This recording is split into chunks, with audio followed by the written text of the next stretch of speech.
So when we line up for this series, it is a killer set on your booty and your lower back. So we're getting into the glute medius, we're getting into some QLs, the rotators, literally the entire left side of her body is gonna work, but she's gonna feel it mostly from here to here on the back side. The trick to getting this is to get all of these tips I'm about to show you with her. So this has a little logo right in the middle for balanced body. So when you set up, she puts her hand on the headpiece, but look, her hip is lined up with her hand, and then she pulls her leg just slightly back. She has to engage the glute in order to get that kind of connection. And now she's just gonna leave the leg there. And this is kind of nice because when she kicks, she's going to straighten the leg and lean onto the greater trochanter up here. So this thigh right here, she's leaning on it. Now, biggest mistake people make is this, laying back on the butt. So when you kick like this, if you lay back like that, you're hanging in your hip flexor, not working from the side in your glute or in your obliques at all. So we really want to have the hips stacked, or think about every time you kick, it's to remind you to lean into this part of your leg. So let's get the straps, and just know that you can always support yourself with the back hand anytime you want.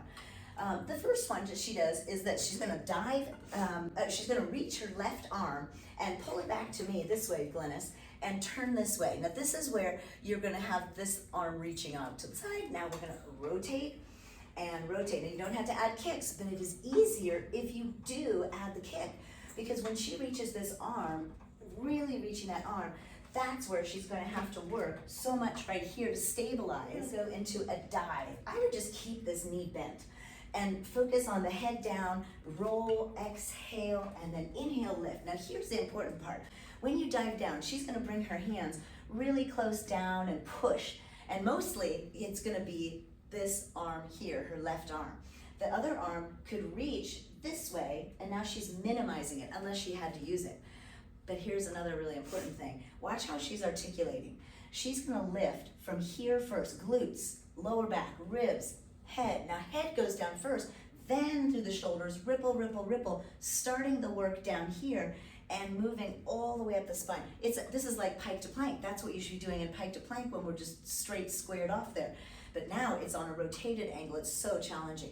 Now let's add this in, Glynis. When you come up, we're gonna turn and rotate. So you still do the dolphin dive, exactly the same as we were doing, except now she turns, she's gonna reach up, up, up, up, and then back down, and she still can reach that right arm. Most people can't. Most people need to put that right hand down on the railing at this time, which is great, because that'll support you.